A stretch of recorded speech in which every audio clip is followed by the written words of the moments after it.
Hey guys, welcome back to my channel. It's Karina from Day by Day K, and in today's video I'm going to show you the basics on how to squat.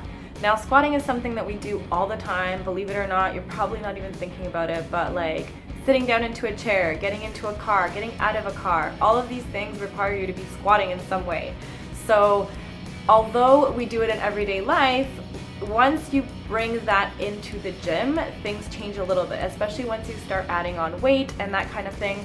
You want to make sure you have a pretty good form, otherwise you can really injure yourself.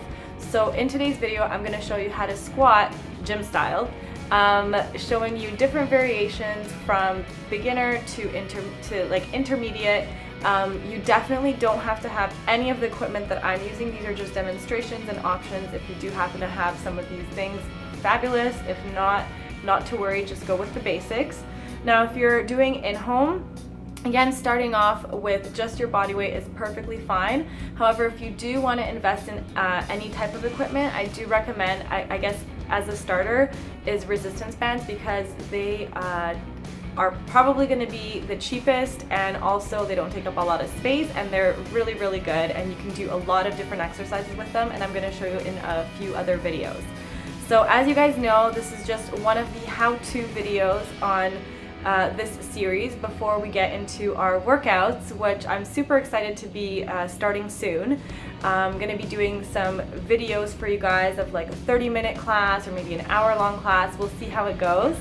And I just wanted to make sure that before we get into that stuff, you guys have all the basic movements. Remember, if you have any questions on any of the moves, you can feel free to ask me below. I always say, learn the basics, start off with proper form and technique over speed, over repetition, over weight. All of that stuff doesn't matter if you don't have the correct form, guys. So just make sure you learn that first, and then we can get into some really fun workouts. So I hope you guys enjoy. Again, make sure to like and subscribe, and if you know anyone else who might be interested in this video, please feel free to share it with them. And I will see you guys in the squatting workout. So let's talk about the basic squat first, and I'm going to be very repetitive in this video, but I want you guys to really keep all this stuff in mind. So sometimes I'll be demonstrating in the video as I'm talking, and sometimes I'll just repeat the same thing. So my knees don't pass the toes, number one. My back is staying flat, I'm squeezing the glutes, I'm looking ahead. My weight is in the heels, not in the toes. And those are pretty much very important points. And also, I'm keeping my core engaged. You can keep your arms up or you can keep them to your sides. You just don't want to kind of put your weight onto your thighs.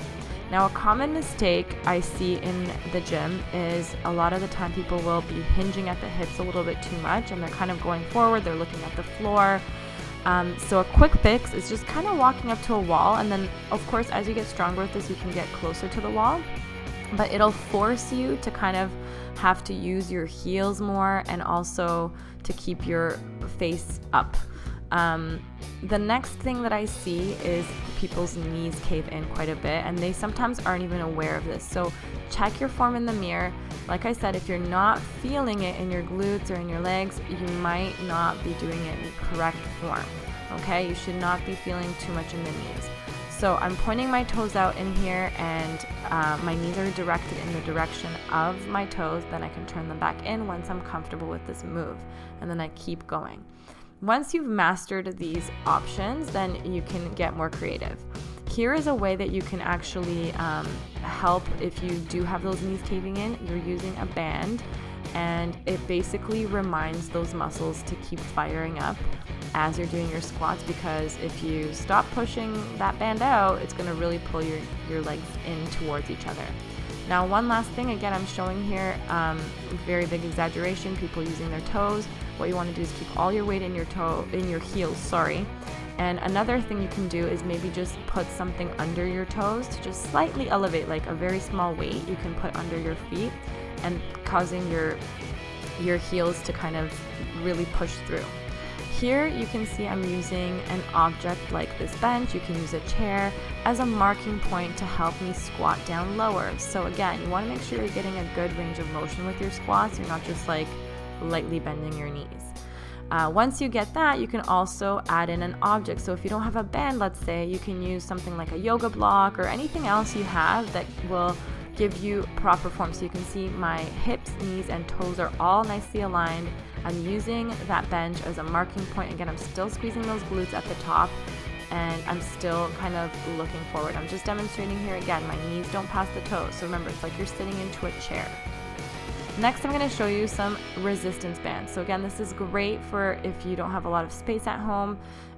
These bands, you can make them more difficult by just crossing them, or you can lift them up to your shoulders, and I'll demonstrate that in a second. Now keep in mind the bands, it really varies. Different bands have different resistances, and also depending how tall you are. So just keep that in mind, the taller you are, the harder it's going to be. One more thing with resistance bands is that you want to make sure that your hands are in the correct positioning. So notice my wrists in this exercise are very straight. So I'm not kind of like turning my wrist out, I'm kind of pronating it forward and making it nice and straight. Okay, again, still squeezing those glutes. Here's just an option with the weight. Again, I'm using a kettlebell. You can use dumbbells. You can use it as a marker if you want to kind of squat down lower. That's another option. Here we're getting a little more creative. I'm adding a Bosu ball. So it just kind of works your balance. You might feel this a little bit in your calves. This is a little bit of a wobblier exercise, but it's still good for all the little muscles in your feet and stuff. Here is the Bosu upside down, and this is one of the more challenging ones.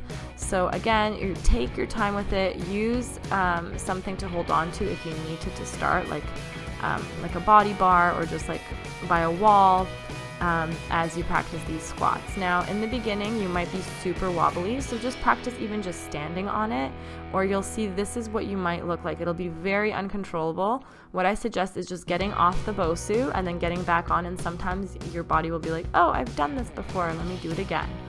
Here, I'm just holding an object, so it's a squat with a ball, so it makes it a little bit more awkward for your body because, again, you're holding a big ball. Just showing you different variations. Again, start off with the basics before you start adding stuff, and then we'll take it from there. Anyway, guys, I hope you enjoyed this video. I hope it kind of helped out with your squats. If you have any other questions, please feel free to leave them in the comments below. I'd be more than happy to explain. And I will see you guys in the next video. Make sure you share this, you like and subscribe, and have an awesome, awesome day.